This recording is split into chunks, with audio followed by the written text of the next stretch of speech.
Thank you very much. Dear colleagues, dear Evgenia, I'm very pleased that you waited to this moment and stayed here, and because we have little time left and Evgenia has her work to do, this round table will be impromptu format because we have change in plans. What I wanted to tell you. I wanted to say that we as interpreters and freelancers and small businesses sometimes are too humble to say to our customers because we're afraid to lose them, or maybe we just can't say something to them. I know that these questions have been discussed multiple times at many conferences, but anyway, this is the case. For example, very short deadlines and very high requirements to quality. I would say that I'm still thinking for the ways of solving these issues. I don't have all the answers, therefore we are organizing this round table to find constructive solutions. What I don't want to is to cry about it again and say that customers are bad and translators are good, but I want to find some constructive solutions. I have a lot of questions, but as it proved to be, we have only several solutions to them, and all of them cover several issues. But we'll talk about that later. I know that Evgenia saw my challenges, as she put it. These are not problems or issues, but rather challenges that we encounter in our work. Now I propose to listen to what Evgenia has to say, and then we'll go back on these issues. Zhenya?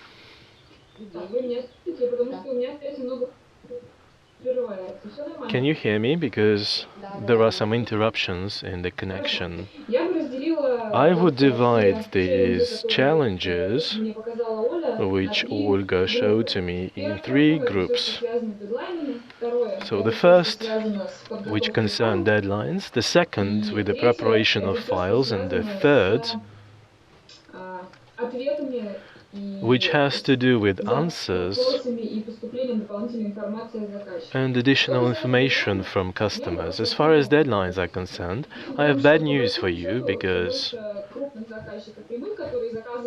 by and large there are fewer direct clients who can provide, who can have orders from LSPs,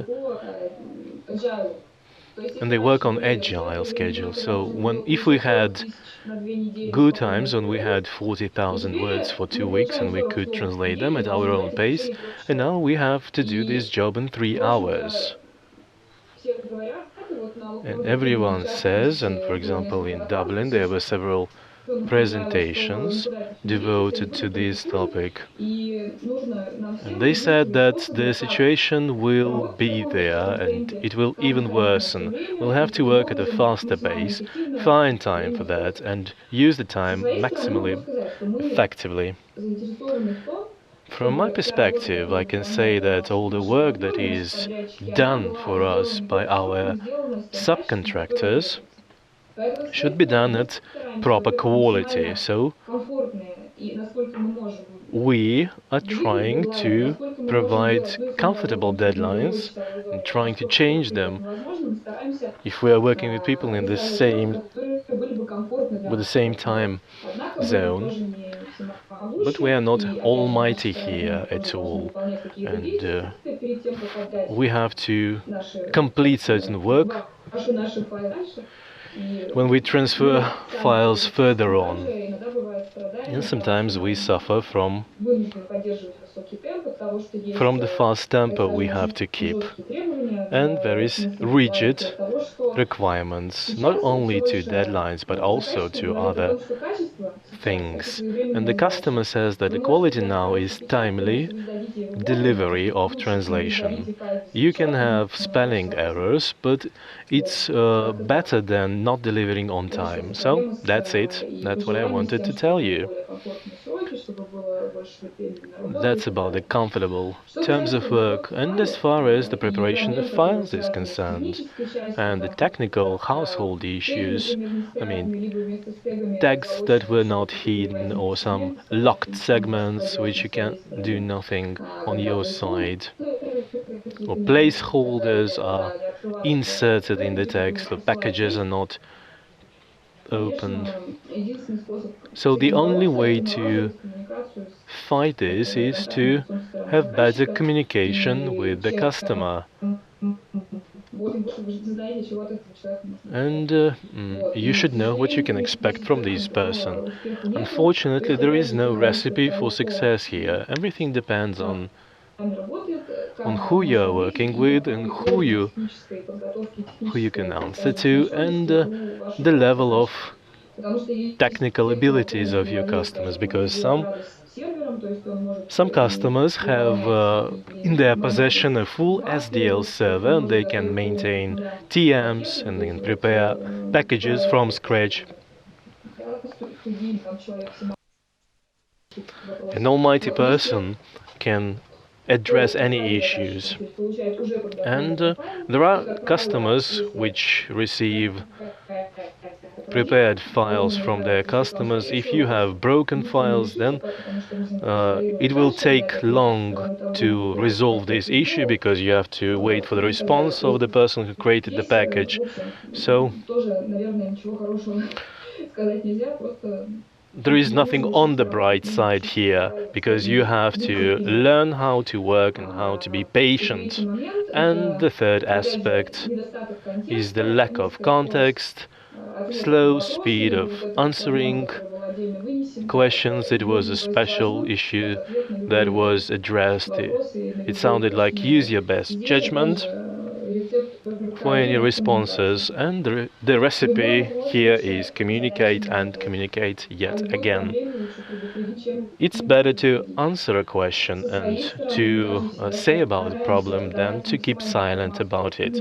We try to provide the maximum information about anything that was provided, and if we have some new information, that we have an update for the terms, and the style guide had some corrections or revisions, we try to provide this information to our partners. And we also expect on our side the same type of operation from our partners. So if you have any issues, maybe not specific, and maybe you feel like something is wrong with the project, and if you think that the requirements are in conflict with your best judgment, if you are translating some style guide for marketing translation and you feel that it will not be a success, and as we understand, we cannot survive in this business if we are not successful in the work. And a good translator provides good translations. So therefore, we're trying to keep two-channel communication so that people address to us with many issues, not only technical ones, but linguistic ones too, and also go on with your feelings, reflections, thoughts, because we can respond to them, and we'll be happy if you keep telling us about them, and we will be quick in our response and changing the situation and influence our customers. So that's it. Thank you, Evgenia, and I would like to go back to the issue of additional materials and instructions, especially what concerns technical translation and marketing translation for IT. Yes, customers usually provide a package of instructions where they they say what to do with the translation, and it also includes style guides and glossaries, online glossaries, and TM. So, for translation, we have minimum of time because it's agile scenario. Yes, yes, generally it is so.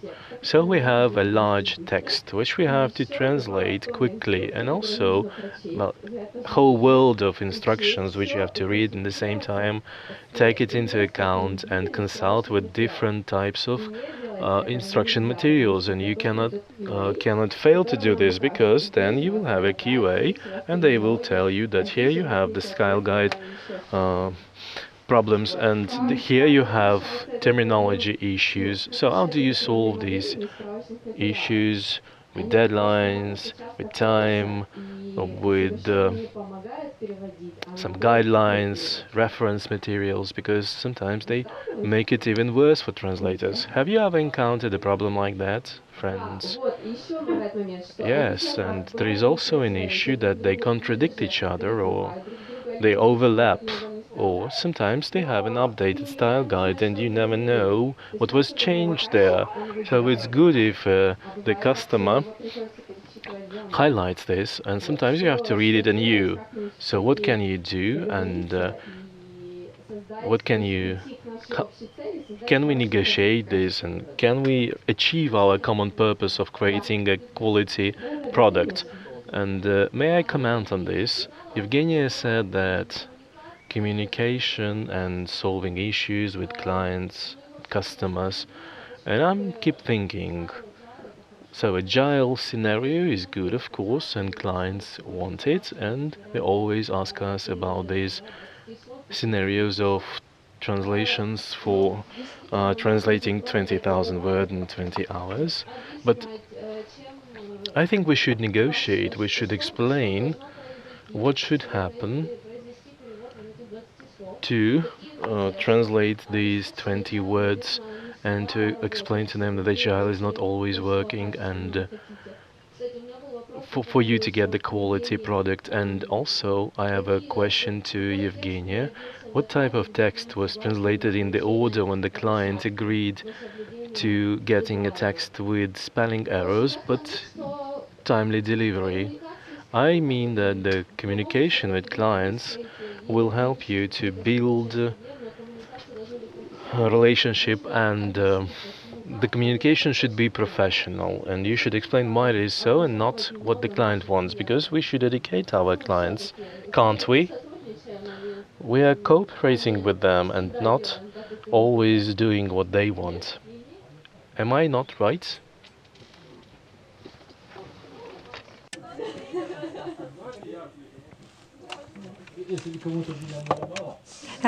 If I did not speak enough, there are two aspects here. If we try to educate clients, it may work really, and the client after that, after your remark, maybe will have more trust to you, because you explain you're good guys. On the other side, the client may not like it, and the most interesting thing is that he will not like the fact that this process is taking place. Many clients just want give the text and get translation. They don't want to hear about mistakes in the source text. They don't want to hear questions. If you ask questions, they start thinking hard, and next time they just don't come to you. Clients don't really tell you, just do it.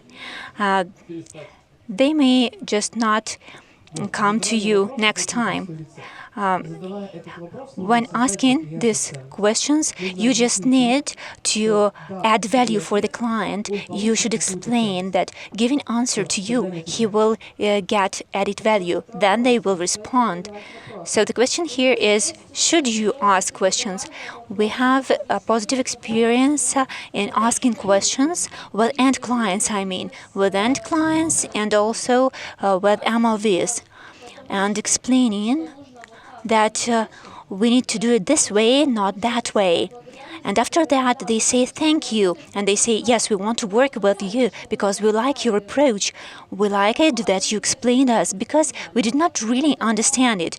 We work with translation, but after you told us that it should be done this way, we really agree with it. It works. And the clients, they perceive this information. Those clients who don't perceive the information, maybe they really need to work with other contractors who may allow spelling mistakes.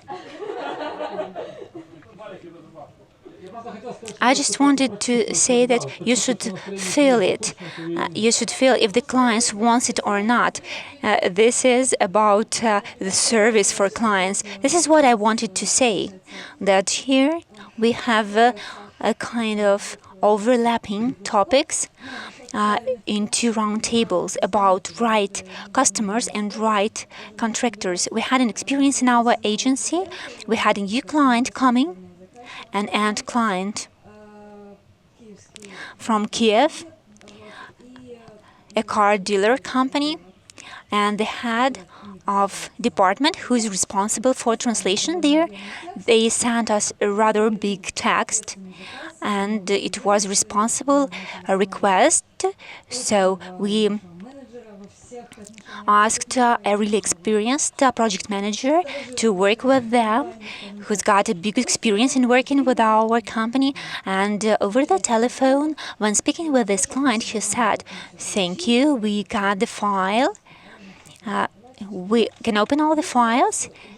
If you have some terminology, maybe a glossary, or maybe some database, some translation memory, because this was not a new car, so maybe there is some glossary which is approved or a term base." And the customer was really surprised and said, "What terminology are you talking about? What glossaries are you talking about? This is your job. This is what you should be doing." Yeah, that's the Ukrainian market. Right. Yeah, that's what happened. What I'm saying is that there are different clients. You should not say that it's about the Ukrainian market. It happens everywhere. I just mean that there are different clients. We should try to educate them, but not everybody is really ready to be educated. What I mean is that we may ask a question in a different way. For example, we can say that when a new project comes to our company, usually we make a glossary. It is very useful because, and explain. Sometimes our clients, they have ready made glossaries. They have some in-house reviewers. Have you got any reference materials?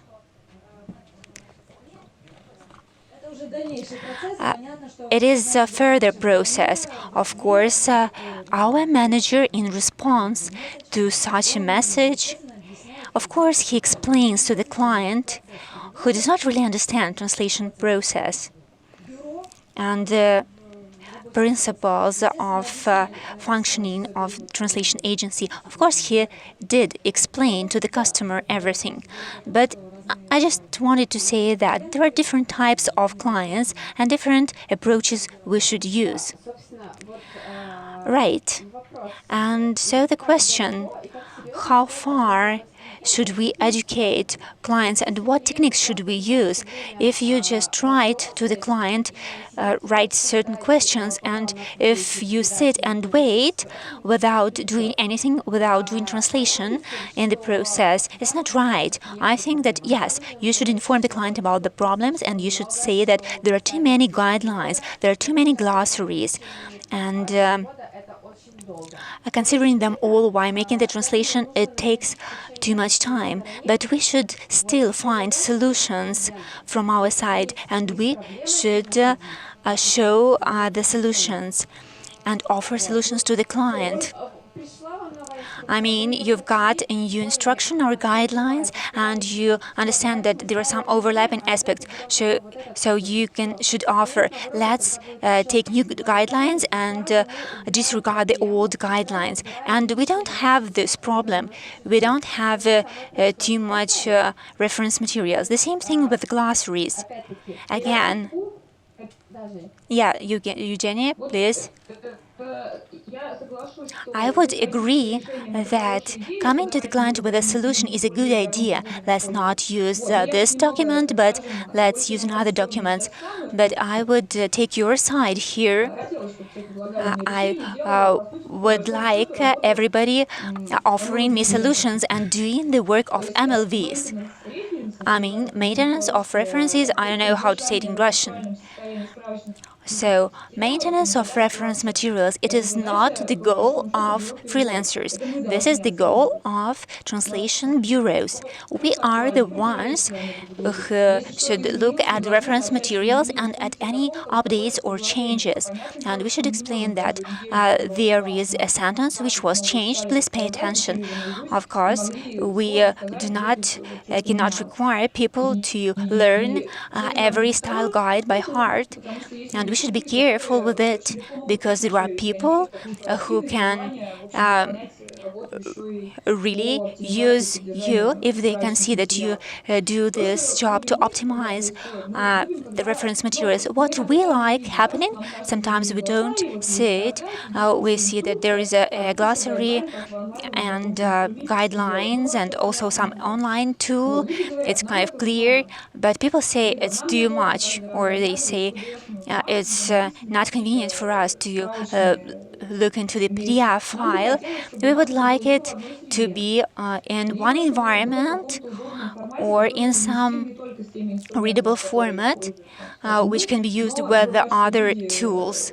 Sometimes people use, let's say, some formats which may be applied with several tools, and they want to have reference materials compatible with their instruments, and they say, can we try to work on them? Can we make these two documents one?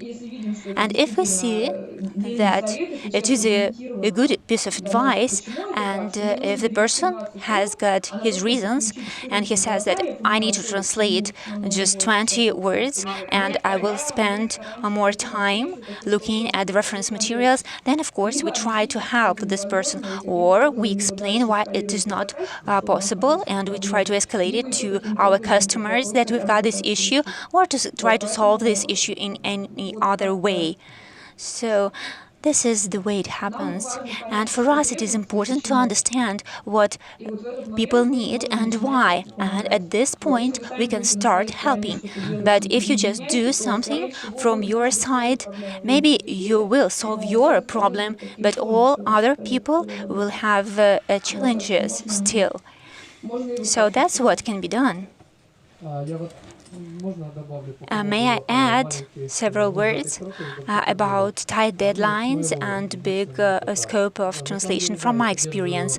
I support, Anna, that you have to be able to negotiate.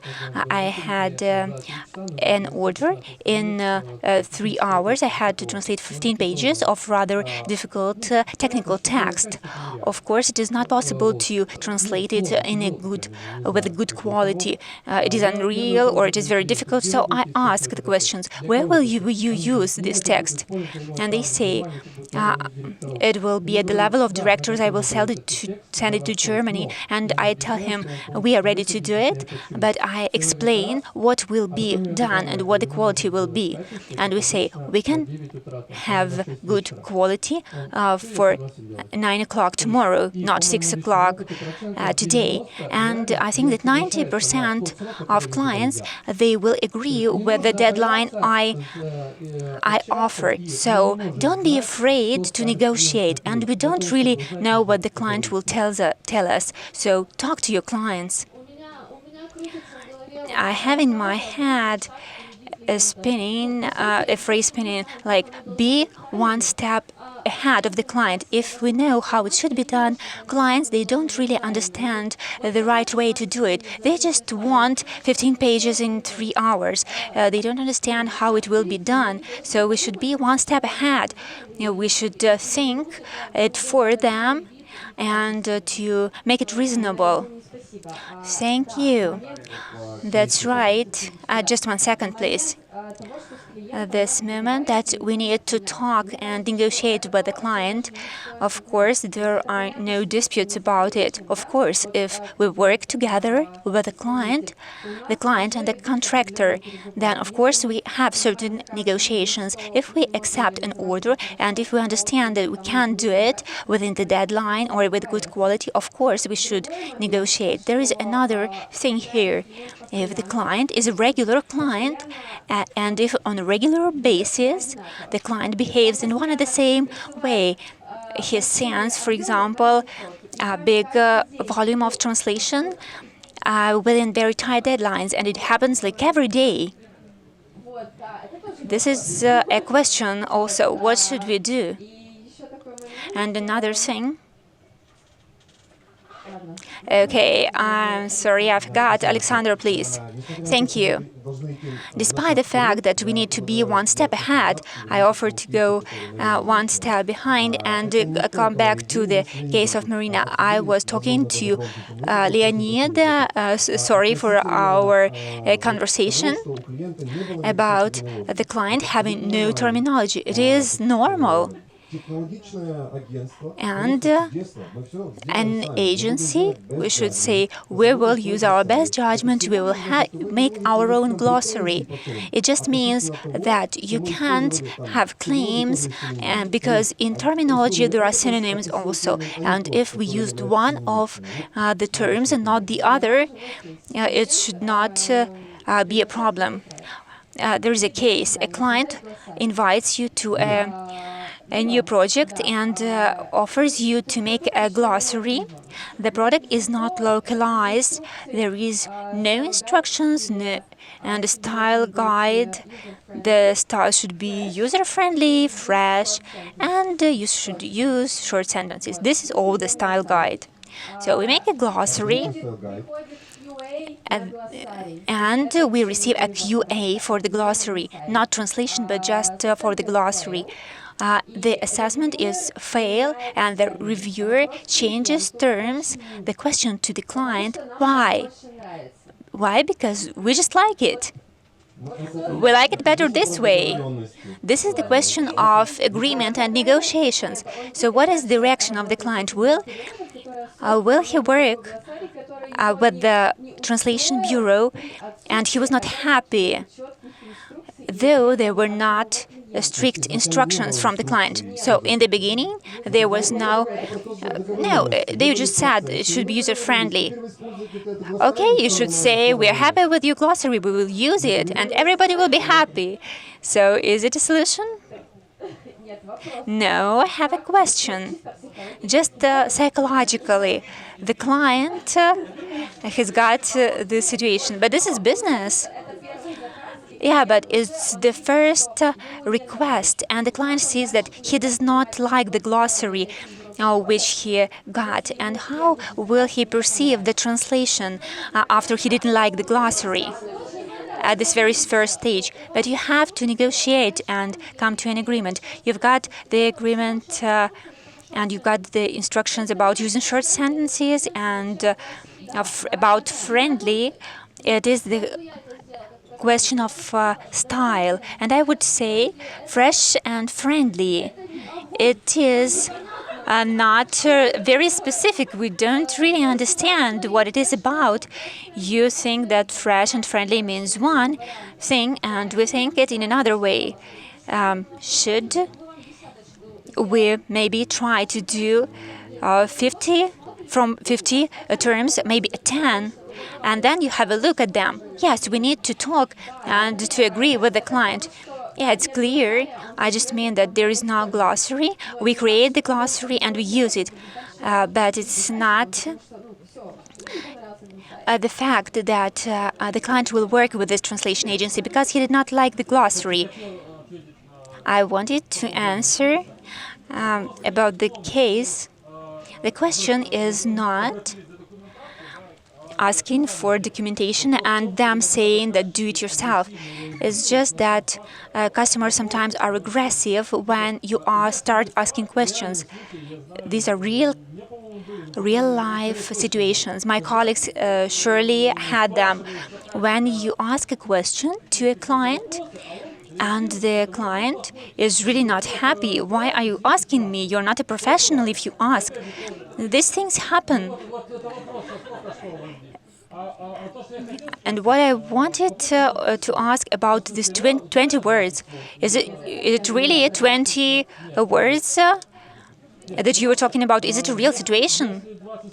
Because if a client sends you 20 words, do they pay you as for one page or just 20 words? Often we count it as one page, and the client has no questions. I just do it in 10 seconds, and I get payment as for one page. You are talking about technical translation, right? I was just wanted to clarify, if we're talking about IT, and if all IT uses Agile, they will count words, not pages. Oksana, sorry. There is another aspect about negotiations with clients. Of course, you should negotiate and you should discuss questions, but it all takes time. And another thing which is about time is QA. QA reports which are to be commented, and here there is an aspect of negotiations with the client and agreement with the client. There are preferential comments, but still we make a translation and we see that reviewer is not correct everywhere, and we have to spend time to say that the comments are not reasonable. Are we ready to spend time for this task? I'm sorry, but it does not sound clear. This question is already resolved. It should all start from standards. Alexander was talking about it, the quality standards, which are approved by all sides, the standards of processes and approaches, specifically question of glossary. This is rather preferential question, and if the client does not like some terms, you should just say that you are okay with this.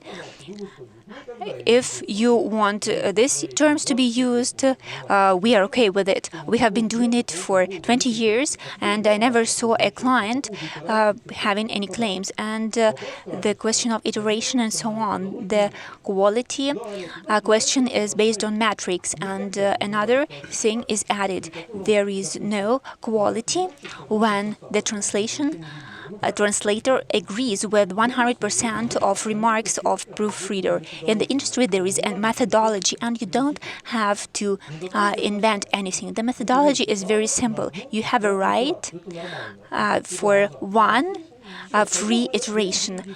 All the other things are to be charged. We are professionals. You think that you are professionals, and if you are ready to pay for this discussion, we can continue it. If you think that it will be non-professional and we spend too much time, then let's go back. And I can say that when you explain the situation, and this is a part of production process, this is a part of your attitude before going deep into this situation. I know well that we had very big projects, like 1 million of words translated into a number of languages, when the project manager said that, okay, we make one iteration, we are ready to pay for the second iteration, for your disputes with the reviewer in a certain amount. After that, the question is closed. And the last word is, of course, for the translator, because translator is a professional, but it should all be defined before starting working with clients. Theoretically, yes, everybody knows the process and everybody knows about creating QA reports and commenting it. But what happens in reality? External reviewer becomes he becomes the person who does not support the translator, who theoretically understands the topic better. And many times there is a situation when the reviewer makes text look worse, and we can see that the reviewer did not read the style guide and instructions, and he does it vice versa. You tell about it to the client, and the client says, yes, right, okay, but please change it all. And we start talking about money. Yes, we will change it, but we spend our time and you have to pay. The customer says, yeah, but you had bad quality because we have this QA report and your quality is low. I agree with you that these processes, they exist. But from the very beginning, we should define what quality is. We are talking about setting expectations. Now, all these things, they exist, but the agreements, they are not always kept. Theoretically, it should work as you said, but in practice, it does not always work this way. It works. We work like this. I believe that such people exist. But have you had these situations that I mentioned? If the client does not keep your agreement on a regular basis, you should not work with him.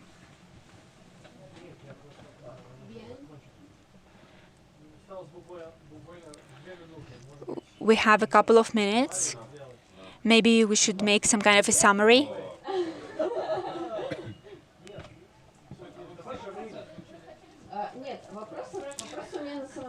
Well, I have got a lot of questions. In fact, I realized from the very beginning that we won't be able to discuss them all.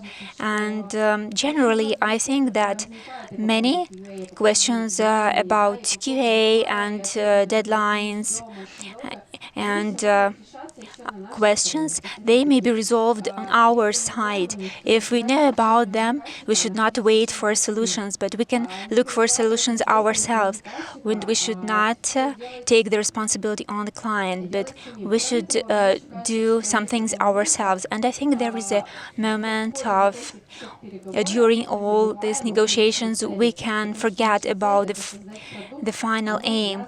The aim is to produce a product, and we are talking about the processes, approaches, etc. And our aim is kind of lost. So to resolve all these things, we should review the functions of a manager to make him more involved and to make him really motivated about the project and the issues, and not just passing files between clients and contractors, and not being just an intermediary.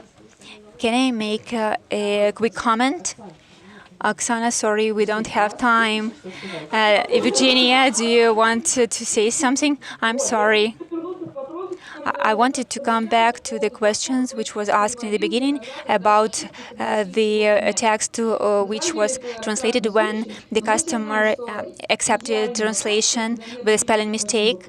Now, it was just a theoretical case, but we know that there is no perfect quality. And my remark was that today our aim is to keep up with the speed, to meet the deadlines, because this is the main requirement in terms of agile. And I had also a comment that this agile not localization companies invented and using this methodology, but by developers and customers who produce products, and they decide that they will not first do the development, then they do localization, then they do some updates. They do all things at the same time. They made an update, and they want users in all countries having this information. They get an updated application, and they get a small piece of reference materials. This is what may not be changed, and the offer that we need to explain people to translate these two words we need not 2 hours but 4 hours. This will not work. I'm talking about companies who takes part in projects working with big software developers. If you work with other companies, and it is not important in all cases, when we're talking about some presentation or some other document, to send them to directors of the companies, of course, you should negotiate in this case, because all people are professionals, and we should not just do our job, but we should explain the consequences if the client will make a decision to do it, and what will be the consequences. And if the client insists on doing it his way, you should explain what will happen. Those are fundamental concepts which we should remember about. Thank you. I would like to add, I will say something terrible. In BlaBlaCar, we just don't have linguistic QA. This is how we resolve the situation. And my translation is edited by communication officers and account managers. They check the style, not errors. Why? We do a website.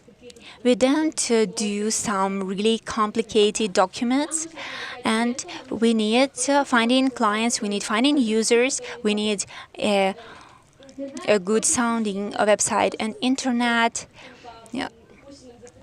may allow some spelling errors or a failure to put a comma. It will not add value to our website. So linguistic QA and iteration, we just don't have them in our working processes. And very often, sites like BlaBlaCar, they do it the same approach when there is a translator, an editor, a reviewer, and finally their translation is not so good because the translator is really afraid because he should keep and meet all the reference materials and remember all the style guides. And if he keeps the translation simple, it will save him time, and there will be no comments from the reviewers. So it does not make the translation sound well. Let's probably end our discussion. Unfortunately, we don't have more time. Thank you, everybody. You wanted to say something? Yes, I did. Sorry, no time. Okay. Let's say thank you to Evgenia, because we've got the whole evening ahead, and we can talk to each other. Thank you, everybody. Thank you, Evgenia. Thank you.